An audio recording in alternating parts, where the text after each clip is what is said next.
Today on Dr. Phil. Parents at war with their teens. You've thrown things at your mother. You've grabbed her by her arms, shaken her like a rag doll, and said you wish she was dead. But who's to blame? You don't tell your kid that he is a scummy pig, nothing, and then yell psychotically? Dr. Phil confronts the mother in question and the unpredictable teen. What in the world? That's insane behavior. There's something wrong with you. No matter what I do, he won't leave me alone. He'll scream, he'll bang the doors, he'll break things, he'll come after me. It hurts. Like, I feel like I'm about to cry right now. Why is it so hard for you to receive a kindness? I don't get that much at home. If you have a child, He decides to open up and talk to you, and instead of listening, you want to argue and correct him. you can't miss this show. He is trying to talk to you in earnest, and you won't listen. Coming up. Let's do it. I want you to get excited about your life. Here we go, in 10. Stand by, camera 6. If it's happening now, we're going to deal with it now. Stand by, Dr. Phil. This is going to be a changing day in your life. Stand by A, and roll A, check in. Go, Dr. Phil.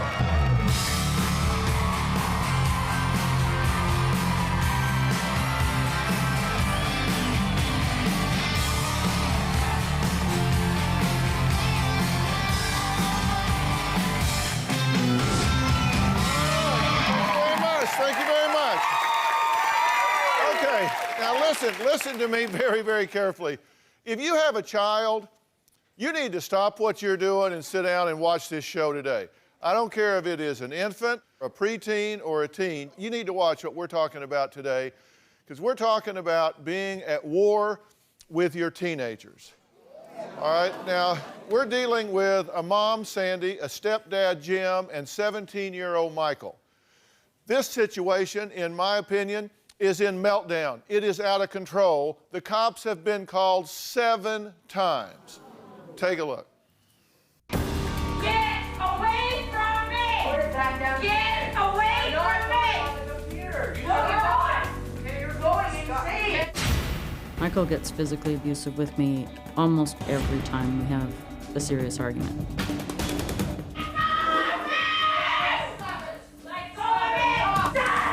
Me and my mother fight pretty much every day, 3 or 4 times at night.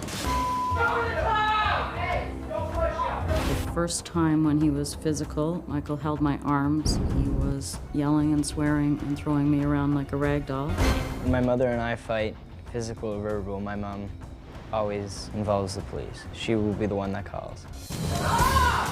They tried to take the computer away downstairs.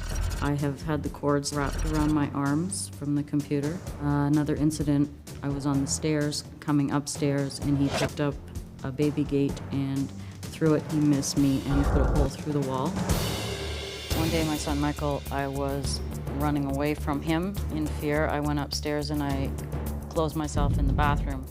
This is where I come to try and hide from Michael. I am terrified that my son Michael will go too far and physically abuse me or my husband so badly that it can't be fixed. I can't escape the conflict between my mother and I. When my mom gets home, sometimes it can be like World War III. When my son Michael loses his temper, he turns into a different person. I see it change in his eyes. His body language changes.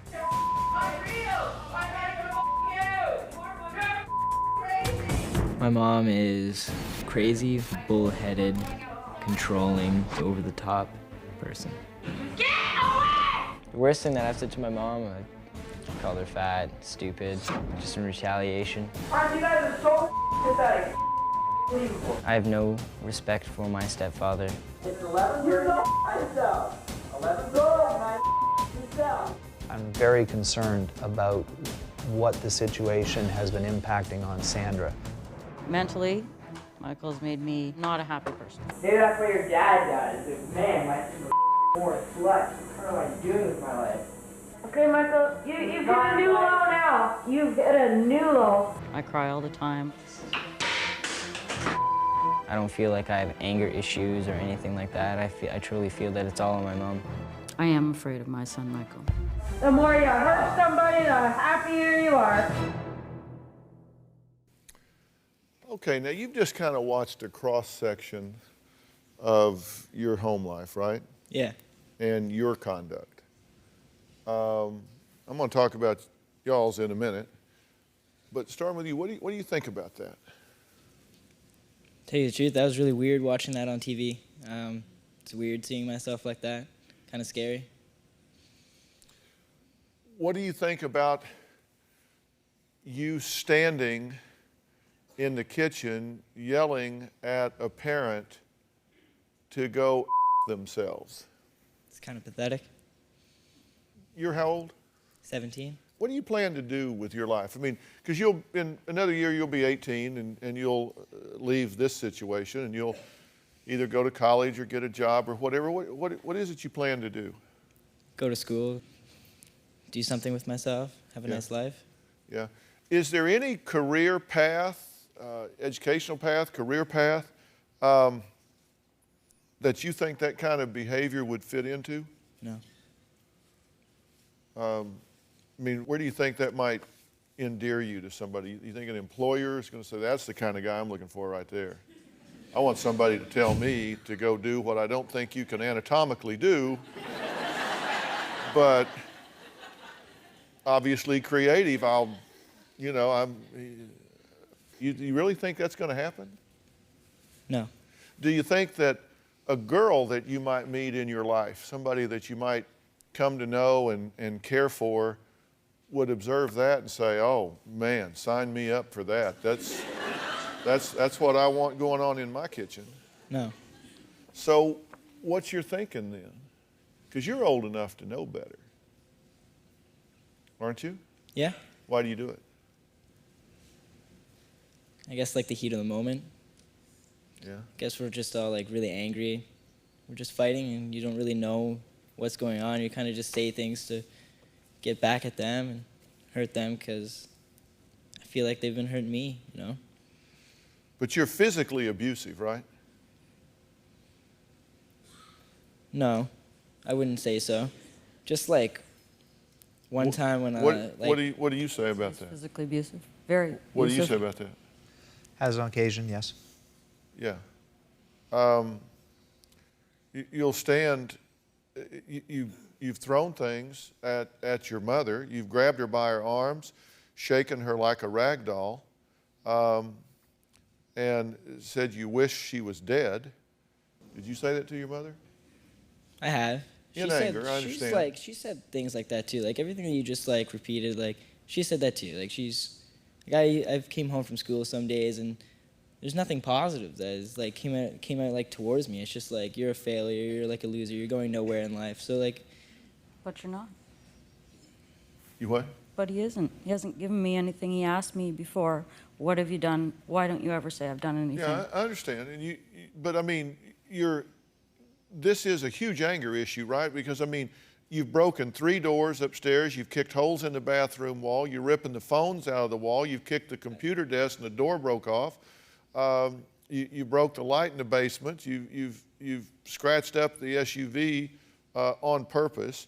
You're driving 100 miles an hour and flipped the car. Yeah, I rode off a car. Pardon me? I rode off the car. It was an accident. I Yeah, didn't mean to. I didn't purposely you rolled go the out car. and You flip go a through car. red lights because you say they're stupid. No, I don't. I haven't. You go through red lights because you say they're I've stupid? never gone through a red light. Yes, you have, Michael. No, I haven't. You said nobody was there. Why am I going to wait? Well, so UPS is out. You know, we've said there's not a career that the anger fits in. You're not going to have a relationship. And, you know, obviously I'm here wanting to change this. And I'll tell you why. You seem to me to have the potential to be a very nice young man because you can be very charming. I've seen that too. You're obviously an attractive, healthy, vibrant young man. I mean, you have things that, you have qualities that you can kind of choose what you want to do. I mean, Now, he's saying, look, this isn't all his fault. He's saying there's other things too.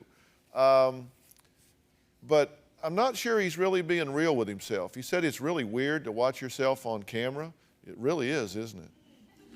And we're going to play a recording in a minute that Michael doesn't know we have. Oh my God. We'll be right back.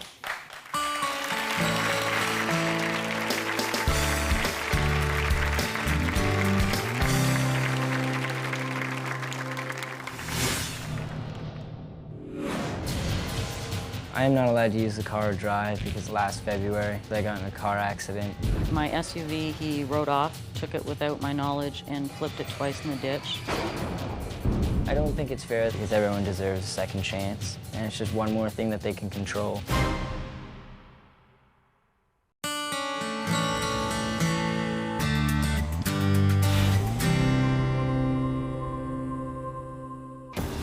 you're so amazing, why have you lost 4 jobs? Michael's now been fired from his newest job, and this is now Michael's 4th job he's been fired from since the start of the year. I hear that you were let go of the job? Yeah. What happened? Why do you care? It's not your job. It's mine. Well, was mine. Today we're talking about when you wind up at war with your teens. You know, families are supposed to be units. They're supposed to be integrated, where everybody supports everybody, and they're all in this together. But it can melt down and go in a very combative way. Sandy has a teen son, Michael, and Michael's stepdad, Jim, actually teaches figure skating, which is important for you to know as you hear the tape coming up.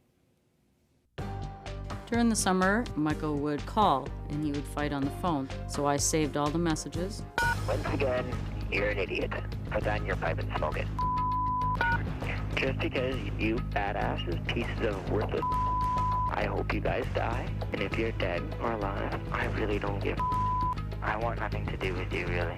You're not a mother to me. I'm gonna throw rocks through every one of your windows. I'm gonna put a knife through all of your tires and all your cars. You know what? If you ever wanted to fix this, or even make things a little bit better, you never would have cut the cell phone off. Why can't you pick up, you figure skating piece of huh? Pick up. You bad lover. Pick up the phone. End of message.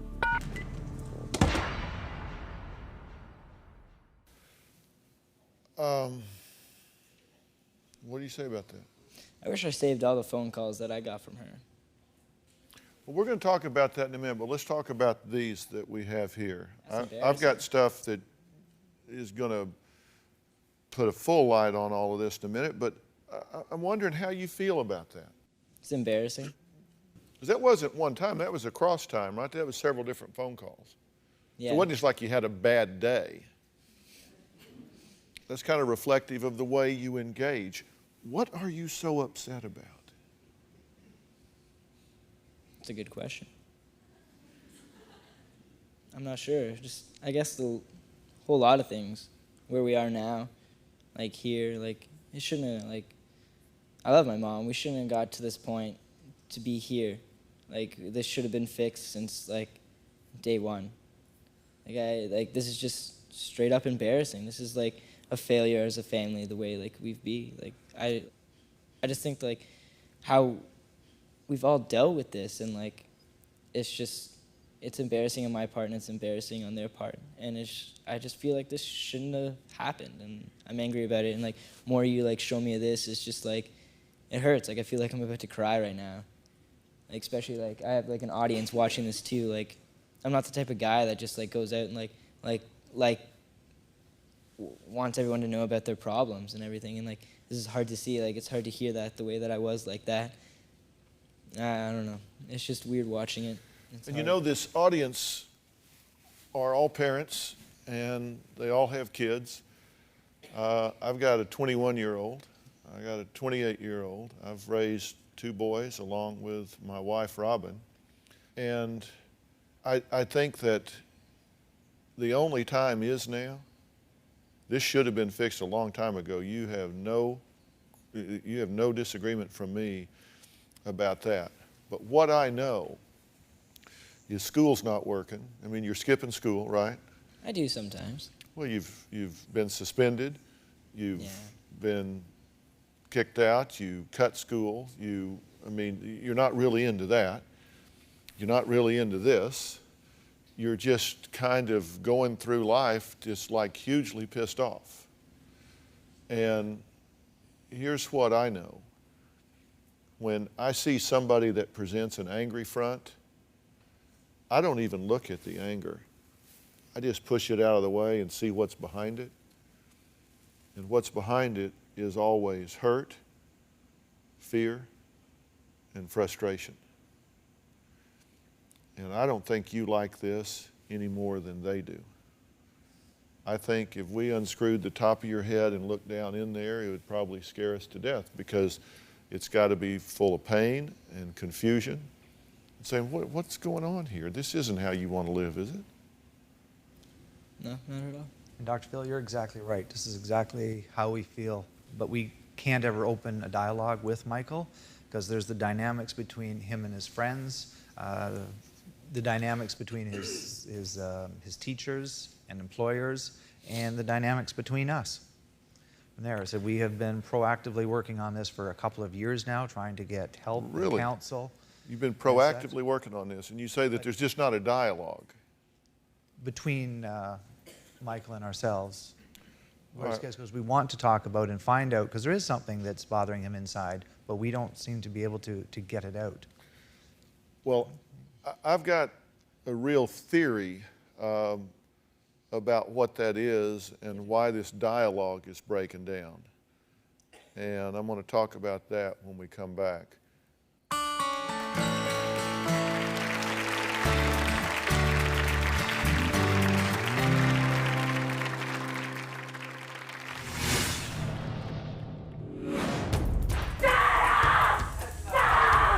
My mom is so overdramatic. Leave me alone! Give me my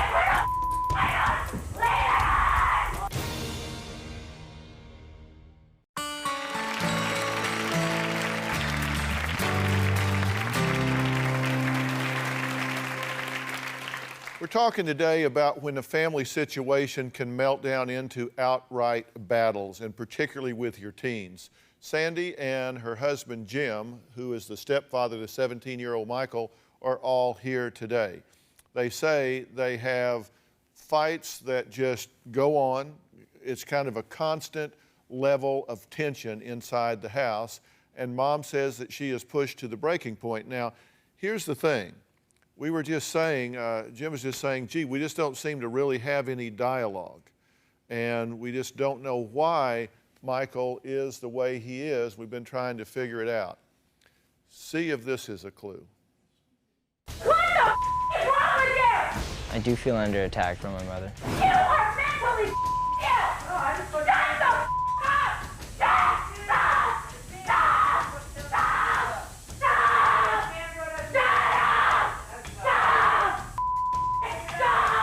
The worst thing that my mom has ever said to me, she's told me to go die before. I'm not her son. I'm a failure. You are nothing. Nothing. Everything. You are nothing. I've God sister. You're a pig. A dirty scum pig is what you are. A dirty scum pig. It's time for you to leave my house. Sandra used to be a happy, laughing, smiling person, and she's not there anymore. The first step to fixing is you to shut the f up! And push! Leave me alone! My mom is so overdramatic. Give me my little f later!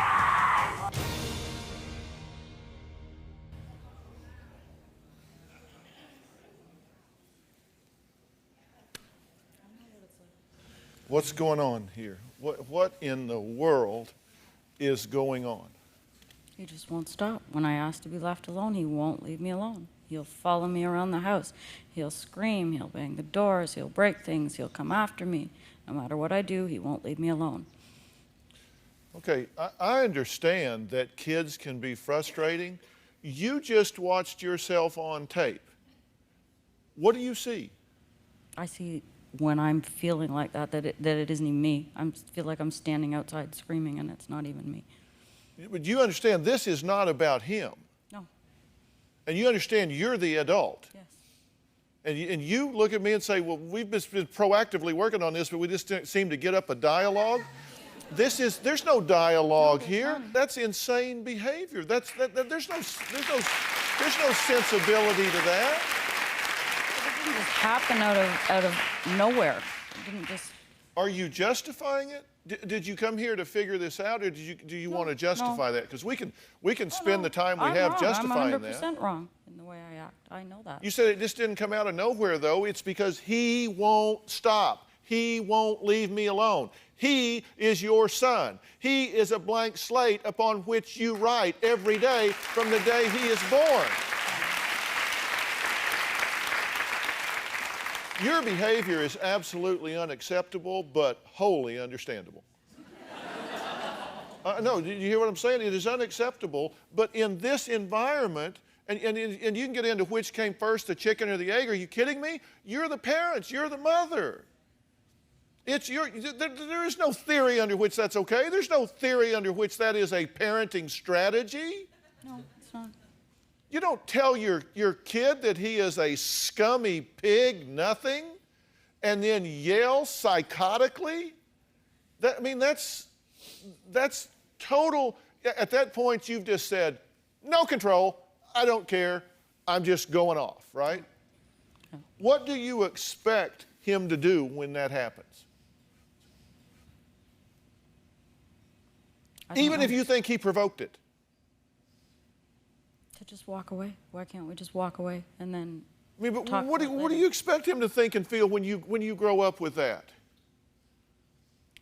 Has that become the norm for you? Yes, in the last year, yes. Okay, Robin, could you come up? Could you join us?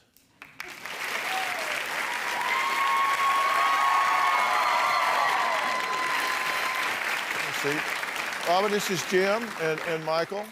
How are you? I know I'm ambushing you here, but I knew you just wanted to sit next to this. I did. I have. I've been out there wanting to, yes, touch you.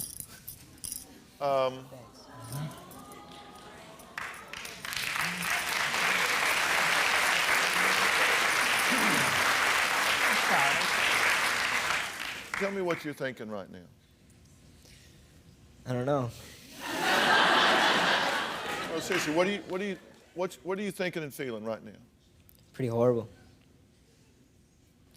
Why is it so hard for you to receive a kindness? I don't know.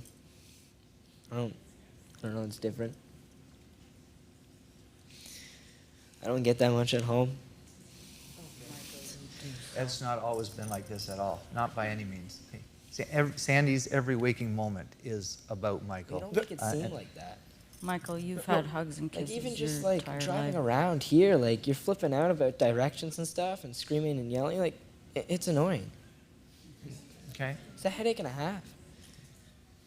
Like it's just a straight up like pain in the ass all the time. Like I come home from school, like I get like there's no love. Like yeah, you can't Listen. like you can't buy love. Like yeah, thanks for paying for everything. Thanks for like giving me like amazing opportunities in life. And I don't blame that for you. I don't hold that against you. Like I appreciate that, but like you can't buy love. Like straight up.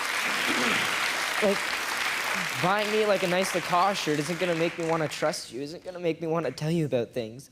Like there's so much that like when I go over to like different people's houses, it's weird, like the bond like between like mother and son. I just don't have that. Thanks, man. It is different. This feels different, just having somebody be calm and kind. And I understand what you're saying. You're wanting to argue right now. He decides to open up and talk to you, and instead of listening, you want to argue and correct him. No, we do love you. It's always about you. We spoiled you. We've made sacrifices for you. We've done this. That's where you were going with that, right? No. Oh. I was going more. Michael gets love and hand-holding and attention and hugs and kisses all of the time. I try to talk to you, and it just turns into yelling and screaming. Like, I can't tell you about things, and you don't be on my side. Like, you don't, like, when you talk to someone, like, you be on their side, and you, like, then you slowly tell them your opinion. Like, when it talks to you, it's just like, no, you're wrong. Here's a kick in the and a slap in the face, and thanks, Mom. Like, I learned absolutely nothing out of that conversation. Like you, I can't not believe what I am hearing here, and I may just have to replay some tape. We'll be back.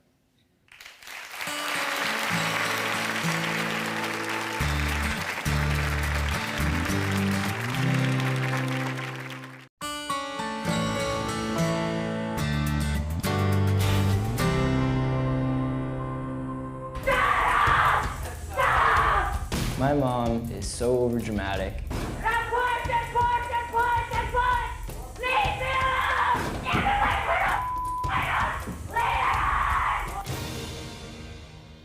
Do you know how much and how long it takes to undo that kind of interaction from a parent? Probably can. It's not like, well, I was nice on Monday, but I did that on Tuesday, so we're even going into Wednesday. That's not how it works. No, I'm trying to tell you, that's not how it works. It takes 1,000 attaboys to undo that kind of thing, which happens repeatedly. Robin, we've raised 2 boys. They're now 28 and 21. Have you ever called one of them a name? I've only called them my precious, loving, darling, unbelievably perfect children. Are they perfect? They're not perfect, but in my eyes, they're close to perfect, yes. Have you ever yelled and screamed at? I have never, ever raised my voice to my children. I have never, ever looked at them with anything but a smile and the love in my eyes. I let them know every day how much I treasure them. I adore them. They are my reason for being on this earth. I would never raise my voice to them. I would never tell them anything but that they are the precious young men that I've had the privilege of being their mother. And if anyone looked at my children and spoke to them the way you speak to your son, I would get 10 feet tall and 500 pounds, as Philip calls it, and I would never let that happen. But by the same token, we have very clear rules. I mean, those boys didn't come into the kitchen without a shirt on. I mean, if they had a date with a girl, they treated her with dignity and respect, or if they had her to answer to. I mean, it's not about being indulgent. It's not about looking the other way. It's about providing some calm leadership in a situation. But there is no rules for Michael. He won't follow any rules, no matter what they are. Well, where did that come from? Isn't it true that you have been exceedingly inconsistent? Yes. In your discipline? Yeah. That you'll say one thing and do another. You'll say it and won't stick to it. You feel sorry, you indulge. You do what you did on tape, you feel guilty, so you undo the next day. It's been like this all the way, right? The last year and a half. And he's been like this. Yeah. Do you see any correlation between those two? Mm-hmm. I mean, this has to change. This has to happen. There is. Let me say to you, there's something wrong with you, and I'm telling you that in as caring a way as I know how. You don't want to behave that way. No. You're losing control. I don't know if it's biochemical or neurological or hormonal, but we need to help. We need to find you some help with that. We need to figure that out. Mm-hmm. I think that's not normal behavior, and it may get to the point where you hit a point and you can't stop. And that's why I think there may be some biochemistry going on here. And I think that's very likely happening with you as well at this point. I think we need to intervene in this situation. I think we need to bring some serious resources to bear here to try to help unravel this so it can get better. It is not too late for you to have a wonderful, great, productive, and happy life. And it's not too late for you to have a wonderful, great, and productive family life. But this has got to stop. Does This dynamic that you've seen and witnessed here, and again, Sandy does love Michael. So while we may not be demonstrating the best parenting skills in the action of it, the love is genuine and the dedication is genuine. But does this also impact school behavior and teacher interaction? And it's all related, right? Yeah. Jim here is caught in the middle of all this. I mean, he really is. It is so hard in a blended family for a stepfather to come in and really provide any discipline, in any leadership. It's difficult in the best of situations, certainly in a chaotic situation. Jim's relationship with his stepson Michael is not adding to the solution. It's being part of the problem here. We're going to talk about that when we come back.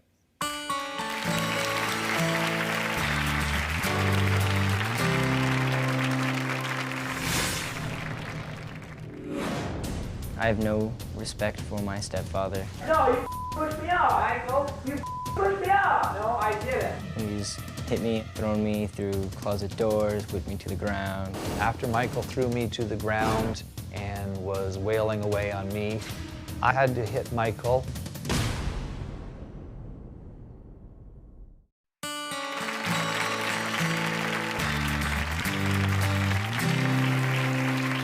Talking about when things get to the point that you are actually at war with your own children, particularly your teens. Mom Sandy and stepdad Jim are here, as is teenage Michael. He's 17 years old, and it has been a difficult and combative situation.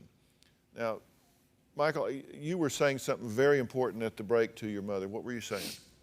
Like, how could you guys call yourself good parents or anything like that? Like, you should not bring up the car accident, like, at all. You should not be able to use that against me. Like, what happens if I died? Like, as I said before, like, we went to one of my friend's funerals during the summer together. And you saw, like, the girl's parents crying and the girl in the casket. Like, how could you use that against me? Like, that could have been me. That could have been me. I didn't use it against you, Michael. Yeah, you do. You use it against me all the time. Like, for not letting you thanks. drive. Way to go and steal the car. I really want to suggest that you listen instead of argue. I'm sorry. This is such a fundamental dynamic. You don't listen when he's talking. He is trying to tell you what matters to him. I've told you his behavior is unacceptable. I haven't validated that. I haven't glossed over that. It is wrong. But he is trying to talk to you in earnest, and you won't listen. Not only are you talking over him, you're thinking about what you're going to say next while he's talking. You need to hear this, young man. Please, finish what you were saying. The tow truck driver and the ambulance people, like, said beside you and were surprised to know that I was the person in the car. You don't take an Envoy and make it look like a Volkswagen Beetle and live to tell about it. Like, you just don't. Like, they saw, like, did you not remember the look on the face? Like, that was you in the car? They thought, like, I was, like, dead or something. Like, you have the pictures you've seen. You were there. Stop using that against me. It's not fair. I know that your attitude would have been so different if you guys were the family in that funeral home. Yeah. He's telling you that he feels attacked by that. It gets physical between you two, right? Only as of more recent. Okay, let's take a look at that. No, you pushed me out, Michael. You pushed me out. No, I didn't. Okay? I do not love my stepfather, Jim. He's hit me, thrown me through closet doors, whipped me to the ground. I've had to hit Michael. After Michael threw me to the ground and was wailing away on me, I got up and I hit Michael with my crutch. The last time my stepfather, Jim, hit me was 2 months ago, but then the police got involved. I feel that sometimes my role in our family is that of a referee. I step in order to defend Sandra, but often that just agitates the situation, and then things get physical between Michael and I. I have no respect for my stepfather. Huh? No,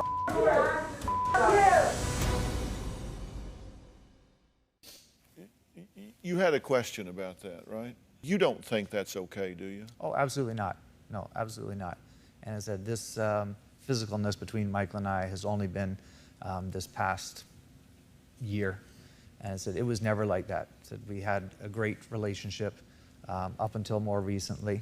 as that everything just started falling apart as a family. And exactly as I indicated, it was more or less once things get out of hand between Sandy and Michael, then I have to step in. But no, I don't condone it at all. Okay, so you don't think that's you don't think that's the solution? Oh, absolutely not. You're being part of the problem. I am part of the problem, for sure. Okay. But no, I don't condone it. What are you thinking right now? Okay. What's going through your head? Just how much I love Michael, and I just wish that it didn't come to this. I think we tried to get him help. I tried going to the doctor, we tried counselors, I've tried Okay, I understand. to help him. I understand, but you got to understand that this isn't about dragging Michael like a sacrificial lamb to the altar of therapy. It's like you can't pull up to the therapist office, put him out on the curb and say, fix him. No. Because it's not him. No, we approached it always as family counseling. Okay, but it's not him. You have to understand, it didn't start a year and a half ago. It didn't start 2 years ago, 3 years ago, 4 years, 5 years ago. You've been writing on the slate of this young man since the day he was born. And you are harvesting all of it now. And it's got to stop now. And I think some things are out of control that are putting people's lives in jeopardy. People get killed accidentally. Just by knocking into each other, bumping into each other, yelling, screaming, turning around, reflexing in some way. I'm going to tell you what I think needs to happen here when we come back.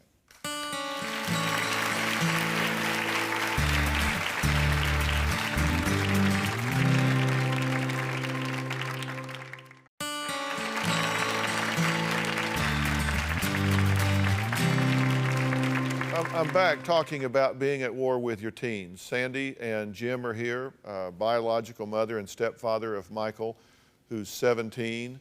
Michael, you don't think that your behavior is at all acceptable? No, it's not. I mean, how would you like your personality and your daily life to go? I mean, kind of write me the dream script. The dream day would just be positive all the time. Not come home to yelling and screaming, just be positive, just be normal, have normal conversations, not getting yelled at, screamed at about stuff that's not even my fault. Just, I don't know, just being able to relax and chill and have fun, to be able to laugh throughout the family together. It's just, you see all these things like with other friends and like on TV, it's like the dream family. I want that dream family. I could refer you guys to a therapist, but I think there's more going on here than just sitting down and talking these issues through. I think there are some medical and biochemical issues, and it's time to get this under control and come up with a plan that everybody can be excited about. Will you participate in that if we make those resources available to you? Jim, you good with that? 100%. Michael, how about you? I think this is a great opportunity for you to really learn some things about yourself and to broker a different dynamic in this family and you know, get your life back on track. But this is something that we want to do with you, not to you. I want to do this in partnership with you. Are you good with that? Good. We'll make the arrangements. We'll set everything up for you, and we'll get this done. All right. Fair enough? That's fair. All right. We'll be right back.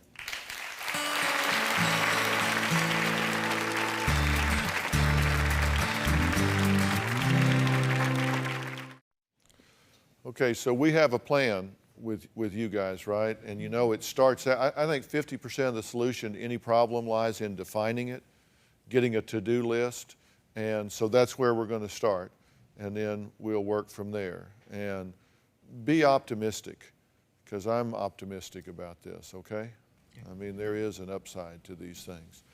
I thank you for your attention. If you want some ideas about what has to happen to de-escalate tensions in your home with your teenager, go to drphil.com. We're going to talk about it there in a very specific way. Thank you so much for being here. So long. Thanks,